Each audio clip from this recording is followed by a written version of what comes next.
الحمدللہ رب العالمین والصلاة والسلام علی سید المرسلین، اما بعد۔ عزیز طلباء اور طلبات، آج ہم سورۃ الانفال کا چیپٹر نمبر 3 پڑھاتے ہیں۔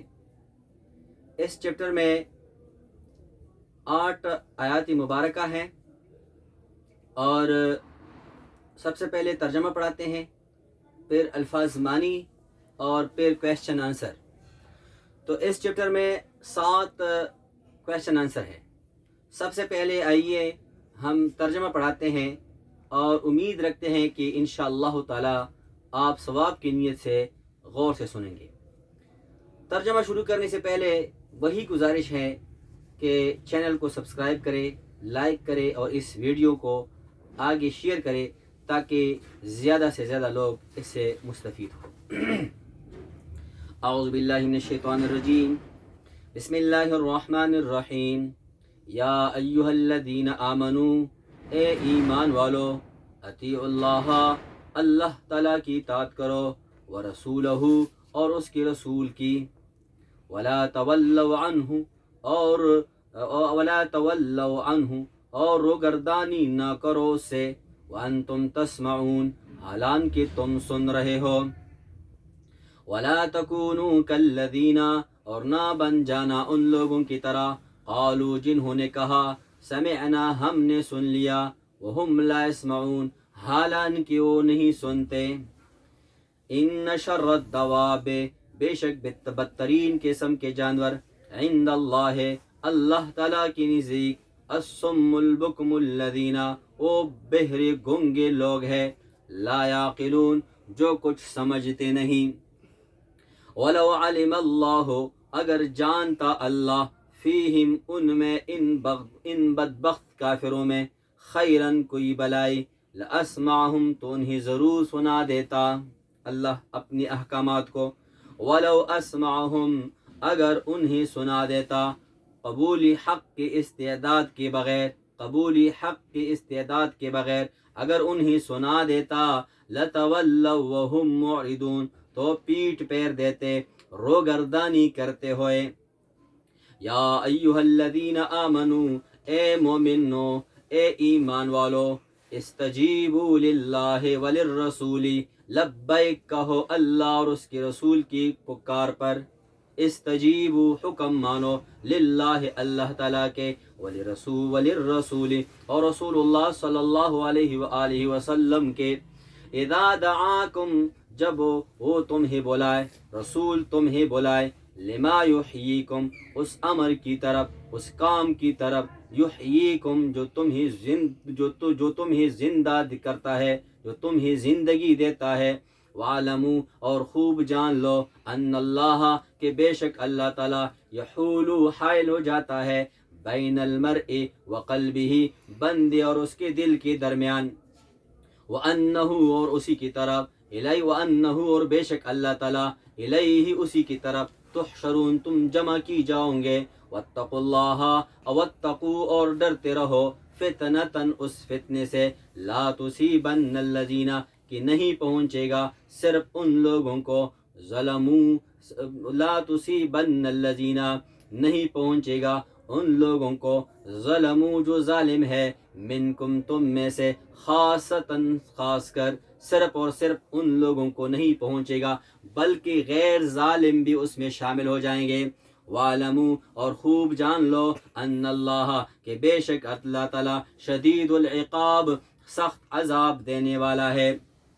وَاذْكُرُوا، اور یاد کرو، اذ انتم، جب تھے تم، قلیل، کمزور، مستضعفون، انتم قلیل، جب تھے تم توڑے، مستضعفون، کمزور سمجھے جاتے تھے، فی الارض، مکہ معظمہ میں، فی الارض، ملک میں، یعنی مکہ معظمہ میں، تخافون، ڈرتے رہتے تھے، ان یتخطفکم الناس، کہ اچک نہ لے جائے تمہیں لوگ، فآواکم، پھر اللہ تعالیٰ نے تمہیں پناہ دی، وأیدکم، اور طاقت بخشی تمہیں، بنصرہ، اپنی نصرت سے، اپنی مدد سے، ورزقکم، اور تمہیں عطا کی رزق، من الطیبات پاکیزہ چیزوں سے لعلکم تشکرون تاکہ تم شکر گزار ہو جاؤ. یا ایھا الذین آمنوا اے ایمان والو لا تخونوا اللہ خیانت نہ کرو اللہ تعالیٰ سے والرسول اور رسول اللہ صلی اللہ علیہ وآلہ وسلم سے وتخونوا اماناتکم اور خیانت نہ کرو اپنی امانتوں میں اپنی آپس کی امانتوں میں بھی خیانت نہ کرو وانتم تعلمون حالانکہ تم جانتے ہو وَاعْلَمُوا اور خوب جان لو انما اموالکم کہ بے شک تمہارے مال واولادکم اور تمہاری اولاد فتنتن یہ سب آزمائش ہے وَأَنَّ اللَّهَ اور بے شک اللہ تعالیٰ عِندَهُ اجر عظیم بے شک اللہ ہی کے پاس عِندَهُ اسی کے پاس اجر عظیم اجر ہے. پیارے بچوں یہ ہوا ترجمہ. اب آتے ہیں مشکل الفاظ کی معنی. تو اس چیپٹر میں 6 الفاظ ہے جس کے معنی تمہارے لیے یاد کرنا ضروری ہے. ایک ہے شر الدواب. شر الدواب کے معنی ہے بدترین قسم کے جانور. استجیبو کے معنی ہے پکار کا جواب دو، حکم مانو. یحولو کے معنی ہے حائل ہو جاتا ہے. مستضعفون کمزور سمجھے جاتے تھے. یتخطفو اچک لے جائے. لا تخونو تم خیانت نہ کرو. تخونو کے معنی ہے خیانت کرو. لا تخونو کی معنی ہے خیانت نہ کرو. تو یہ 6 الفاظ ہیں جو آپ کے آبجیکٹیو میں آتے ہیں. اس کا یاد کرنا تمہارے لیے ضروری ہے. اب آتے ہیں کویشچن آنسر کی طرف. تو پیارے بچوں اس چیپٹر میں 7 کویشچنز ہیں. ایک شر الدواب کے متعلق ہے، ایک خیانت کے متعلق ہے، اور پھر 5 عبارات ہے جس کا آپ ترجمہ بھی لکھیں گے اور تشریح بھی لکھیں گے. آئیے سب سے پہلے کویشچن نمبر 1 شر الدواب سے کیا مراد ہے. تو پیارے بچوں یاد رکھنا ہے ایک کویشچن نمبر 1 ہے شر الدواب سے کیا مراد ہے، اور ایک کویشچن نمبر 4 ہے ان شر الدواب عند اللہ الصم البکم الذین لا یعقلون. عبارت ہے، عربی عبارت ہے. تو ان دونوں کا آنسر ایک ہی ہے. تو آئیے ہم ایک آنسر سے 2 کویشچن کو حل کرتے ہیں.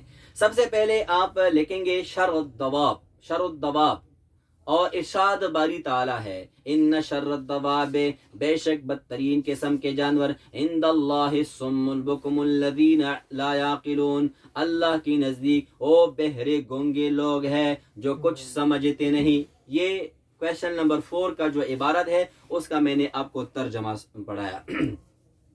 تو ان دونوں کویشچن کا آنسر یہ بنتا ہے کہ شر الدواب. پہلے شر الدواب کے معنی، شر کے معنی ہے بدترین. الدواب دابتن کی جمع ہے، جانور کو کہتے ہیں. یعنی اللہ تبارک و تعالی اس آیت میں فرما رہے ہیں کہ یہ کافر لوگ جو ہیں، یہ مشرک لوگ جو ہیں، ان کو میں نے سننے کی طاقت دی ہے، دیکھنے کی طاقت دی ہے، سمجھنے کی طاقت دی ہے. وہ اللہ تبارک و تعالیٰ کے کلام کو سنتے ہیں، نبی پاک صلی اللہ علیہ وسلم کی احادیث مبارکہ کو سنتے ہیں، حق کو دیکھتے ہیں، حق کو سنتے ہیں، لیکن پھر بھی ان صلاحیتوں سے وہ کام نہیں لیتے. تو لہٰذا یہ کافر لوگ جو ہے یہ منافق لوگ ہیں جو اپنے صلاحیتوں اللہ تبارک و تعالیٰ کی دی ہوئی صلاحیتوں سے وہ فائدہ نہیں اٹھاتے. تو جانوروں سے تشبیہ دی، اور وہ بھی بدترین قسم کے جانور، چونکہ جانوروں کو اللہ تبارک و تعالیٰ نے یہ گرابہاں صلاحیتی نہیں دی ہے. جب انسان کو رب تعالیٰ نے یہ صلاحیتی دی ہے تو پھر انسان کو چاہیے کہ ان صلاحیتوں سے فائدہ اٹھائے، حق کو سننے، حق کو سمجھنے اور حق پر عمل کرنے کی کوشش کرے. اگر کوئی بھی انسان یہاں کویشچن سے مراد تو کافر ہے، مشرک ہے، جو اللہ تبارک و تعالیٰ کے احکامات کو نہیں مانتے اور اس پہ عمل نہیں کرتے. لیکن اس حکم میں سب شامل ہے، مسلمان بھی شامل ہے. اگر کوئی مسلمان رب تعالیٰ کے احکامات پہ عمل نہیں کرتے، وہ نماز نہیں پڑھتے یا روزہ نہیں رکھتے، تو پھر وہ بھی شر الدواب میں آتے ہیں. تو ہمیں چاہیے کہ ہمیں صحیح انسان بننا ہے اور صحیح مسلمان بننا ہے تاکہ ہم شر الدواب کے کیٹیگری سے نکل جائے. کویشچن نمبر 2 پیارے بچوں، کویشچن نمبر 2 خیانت سے کیا مراد ہے. تو خیانت کے بارے میں ہے، ٹھیک ہے. تو آپ لوگ ہیڈنگ دیں گے خیانت، ٹھیک ہے. اور پھر اس کے حوالے سے آپ لکھیں گے. خیانت کے حوالے سے تو آپ بہت کچھ لکھ سکتے ہو. عبداللہ ابن مسعود رضی اللہ تعالی عنہ کا ارشاد ہے، فرماتے ہیں کہ اللہ تبارک و تعالیٰ کے احکامات کو ترک کر کے اللہ تبارک و تعالیٰ سے خیانت نہ کرو، اور نبی پاک صلی اللہ علیہ وسلم کی سنت کو ترک کر کے نبی پاک صلی اللہ علیہ وآلہ وسلم سے خیانت نہ کرو. مطلب رب تعالیٰ کے احکامات کو نہ ماننا، اس پہ عمل نہ کرنا، نبی پاک صلی اللہ علیہ وسلم کے سنت پر عمل نہ کرنا، یہ اللہ اور اس کے رسول کے ساتھ خیانت ہے. نبی پاک صلی اللہ علیہ وسلم کا ارشادی گرامی ہے، لا ایمان لمن لا امانت لہ. اگر کسی انسان میں امانت داری نہیں ہے، لا ایمانہ، اس کا کوئی ایمان نہیں ہے. لمن لا امانت لہ، جو امانت کا خیال نہیں رکھتا. مطلب یہ کہ کوئی اگر امانت کا خیال نہیں رکھتا تو خیانت کرتا ہے، تو لہٰذا اس بندے کے بارے میں نبی پاک صلی اللہ علیہ وآلہ وسلم نے فرمایا کہ اس کے کوئی ایمان نہیں ہے. ٹھیک ہے، تو لہٰذا ہم نے ہر چیز میں امانت داری کا خیال رکھنا ہے، چونکہ نبی پاک صلی اللہ علیہ وآلہ وسلم نے جب منافق کی 3 علامات بیان فرمائے ہیں تو اس میں سے ایک یہ ہے، اذا اؤتمن خان، جب ان کے پاس امانت رکھی جائے تو اس میں خیانت کرتے ہیں. خیانت اور امانت کا دائرہ بہت وسیع ہے. دنیائی امور میں خیانت سے آپ کو میں ایک جھلک بتا رہا ہوں. دیکھیں، صاحب اقتدار لوگ اور افسر لوگ، ملازم لوگ اگر اپنی ڈیوٹی میں کوتاہی کرتے ہیں تو لہٰذا یہ اس میں خیانت ہے. اگر تجار اور صنعت کار اپنی تجارت اور صنعت کاری میں وہ خیانت کرتے ہیں، صحیح طریقے سے نہیں کرتے، بلیک میلنگ کرتے ہیں یا 2 نمبری کرتے ہیں، تو یہ سب خیانت میں آتا ہے. اور لہٰذا یہ خیانت متعدی جرائم میں سے ہے. مطلب کسی ایک بندے کی ذات سے اس کا تعلق نہیں ہے بلکہ پوری معاشرے سے ہے. لہٰذا ہمیں چاہیے کہ ہم سب امانت دار بنے اور خیانت داری سے بچیں. کویشچن نمبر 3، وَلَا تَكُونُوا كَالَّذِينَ قَالُوا سَمِعْنَا وَهُمْ لَا يَسْمَعُونَ. وَلَا تَكُونُوا، نہ بن جانا، كَالَّذِينَ، ان لوگوں کی طرح، قالوا، جنہوں نے کہا، سمعنا، ہم نے سن لیا، وَهُمْ لَا يَسْمَعُونَ، حالانکہ وہ سنتے نہیں. تو اس آیت مبارکہ میں اس کا ہیڈنگ آپ دے سکتے ہو، قول اور عمل میں مطابقت. قول اور عمل میں مطابقت. تو اس مذکورہ سبق میں اللہ تبارک و تعالی یہود اور منافقین کے طریقہ کار سے مسلمانوں کو منع فرما رہے ہیں کہ اے مسلمانوں، یہود کی طرح مت بن جاؤ، اہل یہود کی طرح مت بن جاؤ، منافقین کی طرح مت بن جاؤ. یہود اور منافقین کا تو یہ طریقہ کار ہے کہ نبی پاک صلی اللہ علیہ وآلہ وسلم کے سامنے وہ کہتے تھے کہ ہم نے سن لیا، ہم نے حق کو سن لیا، لیکن جب نکل جاتے تھے اور اس کے بعد وہ کہتے تھے کہ ہم نے نہیں سنا ہے، اس پہ عمل نہیں کرتے تھے. نبی پاک صلی اللہ علیہ وسلم کے سامنے وہ وعدے کرتے تھے لیکن باہر نکل کر وہ اس پہ عمل نہیں کرتے تھے. تو مسلمانوں کو منع کیا جا رہا ہے کہ تم نے یہود اور منافقین کا طریقہ کار کو اپنانا نہیں، بلکہ آپ لوگوں نے سچے مسلمان بننا ہے، جو سنا ہے اس پر عمل کرنا ہے. چونکہ سننا تو وہی ہے کہ بندے کو عمل کرنے پر مجبور کرے. اور آپ لوگوں نے پہلے کویشچن میں پڑھ لیا کہ جو لوگ سننے کی صلاحیت سے، سمجھنے کی صلاحیت سے اور پھر عمل کرنے کی صلاحیت سے کام نہیں لیتے تو دکھنے میں تو انسان لگتے ہیں لیکن وہ حقیقت میں ڈنگر ہے، حقیقت میں جانور ہے، اور وہ بھی شرد دوا، بدترین قسم کے جانور. لہٰذا ہم نے اپنی قول اور عمل کے کنیکشن کو ایک کرنا ہے. اب وَاعْلَمُوا أَنَّ اللَّهَ يَحُولُ بَيْنَ الْمَرْءِ وَقَلْبِهِ. یہ کویشچن نمبر 5 ہے. کویشچن نمبر 4 اور 1 تو ہم نے اکٹھے پڑھ لیا ہے. تو لہٰذا وَاعْلَمُوا، اس کا ترجمہ، وَاعْلَمُوا، اور خوب جان لو، أَنَّ اللَّهَ، کہ بے شک اللہ تعالیٰ، يَحُولُ، حائل ہو جاتا ہے، بَيْنَ الْمَرْءِ وَقَلْبِهِ، بندے اور اس کے دل کے درمیان. تو اس کویشچن میں، اس آیت مبارکہ میں قادر مطلق ذات باری تعالیٰ، یہ ہیڈنگ آپ دے سکتے ہیں، قادر مطلق ذات باری تعالیٰ. انسان کتنا ہی طاقتور کیوں نہ ہو، ٹھیک ہے، اور کتنا ہی مضبوط کیوں نہ ہو، لیکن رب تعالی یہاں پہ رب تعالی کی کامل قدرت کی تصویر کشی کی گئی ہے کہ انسان کتنا ہی طاقتور کیوں نہ ہو، کتنا ہی مضبوط کیوں نہ ہو، لیکن جب رب تعالی اس بندے کے دل کے ارادوں میں حائل ہو جائے تو انسان کچھ بھی نہیں کر سکتا، انسان کچھ بھی نہیں کر سکتا۔ رب تعالی کا ارادہ جب انسان کے درمیان، انسان کے ارادوں کے درمیان، انسان کے دل کے درمیان آ جائے تو پھر انسان کتنا ہی طاقتور کیوں نہ ہو وہ کچھ بھی نہیں کر سکتا۔ رب تعالی چاہے تو نور عرفا کے تمام ہدایات انسان کو واضح کر دے، اگر چاہے تو ہدایت کی تمام چراغ جو ہے نا وہ بجھا دے، یہ سب رب تعالیٰ کی مٹھی میں ہے، ٹھیک ہے۔ اس لیے نبی پاک صلی اللہ علیہ وآلہ وسلم اکثر دعا فرماتے تھے، یا مقلب القلوب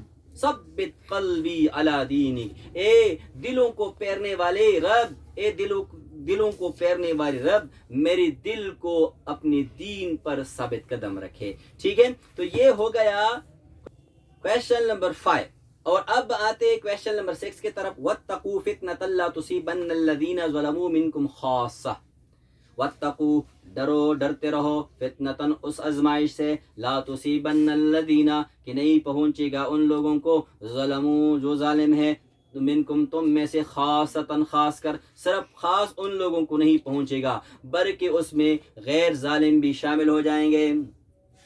تو یہاں پر رب تعالی امر بالمعروف اور نہی عن المنکر کی ترغیب دے رہے ہیں۔ تو آپ اس کویشچن کا آپ ہیڈنگ دے سکتے ہو، امر بالمعروف و نہی عن المنکر۔ یہ بہت امپورٹنٹ سبجیکٹ ہے، امر بالمعروف اور نہی عن المنکر۔ مطلب یہ کہ انسان بندہ جو ہے نا خود تو نیک ہے، خود تو نیکیوں پہ عمل کرتے ہیں، اللہ اور اس کے رسول کے احکامات کو مانتے ہیں، یہ صرف انسان مسلمان کے لیے کافی نہیں ہے، بلکہ مسلمان کی ذمہ داری یہ ہے کہ لوگوں کو نیکی کی دعوت دیں گے اور برائیوں سے بچائیں گے۔ یہ قرآنی تعلیمات ہے اور قرآنی احکامات ہے۔ نبی پاک صلی اللہ علیہ وآلہ وسلم نے فرمایا، من رآ منکم منکرا فلیغیرہ بیدہ فإن لم یستطع فبلسانہ فإن لم یستطع فبقلبہ، یعنی اگر تم نے کوئی برائی دیکھا تو اپنے ہاتھ سے روکیں اگر ہاتھ کی طاقت ہے، اگر ہاتھ کی طاقت نہیں ہے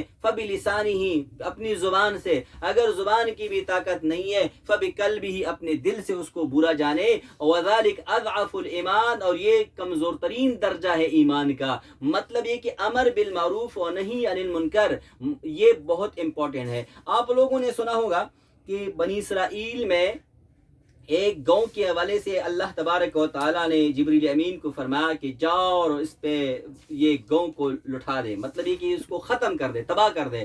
تو جبریل امین نے فرمایا کہ یا رب العالمین اس میں ایک نیک بندہ بھی ہے، آپ کا ایک شریف بندہ بھی ہے۔ تو اللہ تبارک و تعالیٰ نے فرمایا کہ اسی سے شروع کر لے، مطلب یہ کہ وہ تو خود نیک ہے لیکن لوگوں کو نیکی کی طرف نہیں بلاتے، لوگوں کو برائیوں سے نہیں روکتے، تو لہٰذا اس سے بھی عذاب شروع کر لے۔ مطلب یہ ہوا کہ صرف جب عذاب الہی جب آتا ہے تو صرف نیک لوگوں تک وہ محصور نہیں ہوتا، بلکہ نیک لوگوں کے ساتھ ظالم لوگوں کے ساتھ وہ محصور نہیں ہوتا، صرف ظالم لوگ اس میں تباہ نہیں ہوتے بلکہ نیک لوگوں کو بھی وہ شامل ہو جاتا ہے۔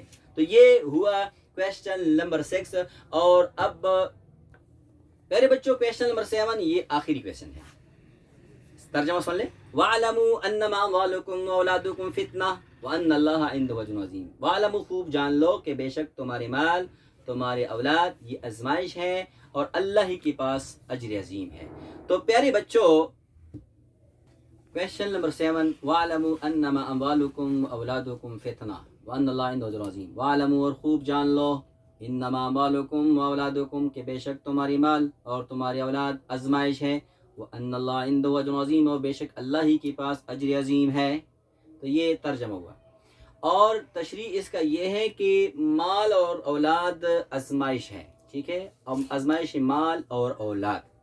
تو انسانی فطرت میں یہ بات شامل ہے کہ وہ مال سے بھی بے حد محبت کرتا ہے اور اولاد سے بھی بہت پیار کرتا ہے انسان، ٹھیک ہے۔ اور یہ انسان آزمائش اس حوالے سے ہے کہ یہ انسان کو بزدل بھی بنا دیتا ہے اور بخیل بھی، کنجوس بھی۔ تو جب انسان ان آزمائشوں، مطلب بیٹا جو ہے نا یہ نعمت ہے، بیٹی رحمت ہے، یہ کیسی مطلب بری آزمائش ہو سکتی ہے؟ لیکن یہ ہے کہ اس کی اگر پرورش صحیح کی جائے، مطلب یہ کہ جب بیٹا بیٹی ہو جائے ان کا صحیح نام رکھنا ہے اور پھر اس کی صحیح تربیت کرنا ہے، بالکل انسان بنانا ہے، ایک ایسی انسان بنانا ہے کہ ہر میدان کا وہ سپاہی بن جائے اور ایک ایسی معیاری انسان بن جائے کہ اپنے معاشرے کو چینج کر لے۔ اکثر لوگ دیکھنے میں آتا ہے کہ اپنے مال کے خاطر، مال کو اکٹھا کرنے کے خاطر اور اولاد کے خاطر وہ جائز و ناجائز کو ملحوظی نظر نہیں رکھتے، مال کو اکٹھا کرتے ہیں، مال کو اکٹھا کرتے ہیں، پراپرٹی کو اکٹھا کرتے ہیں، دوسروں کے حق مارتے ہیں، رشوت لیتے ہیں اور مطلب جو بھی جائز اور ناجائز کی تمیز کی بغیر وہ مال اکٹھا کرتے ہیں۔ تو یہ بالکل غلط ہے اور بالکل ناجائز ہے، لہٰذا اس سے آپ کے بچوں کی تربیت پہ بھی اثر پڑے گا۔ جب آپ کا مال پاک ہو، دولت حلال کا ہو، تو آپ کے بچوں کی تربیت صحیح ہوگا۔ اگر مال ناپاک ہو، حرام کا ہو، تو پھر بچوں کی تربیت پہ بھی اس کا اثر پڑے گا۔ تو لہٰذا سب کو چاہیے کہ ہم اس نعمت عظیم جو نعمت کی صورت میں ہے، رحمت کی صورت میں ہے، اس کا ہم خیال رکھیں اور صحیح طریقے سے ان کی تربیت کریں اور ان کے لیے حلال مال کا بندوبست کریں اور ہم اپنے بچوں کی وجہ سے اپنی آخرت کو تباہ نہ کر دے۔ والسلام وآخر دعوانا ان الحمد للہ رب العالمین۔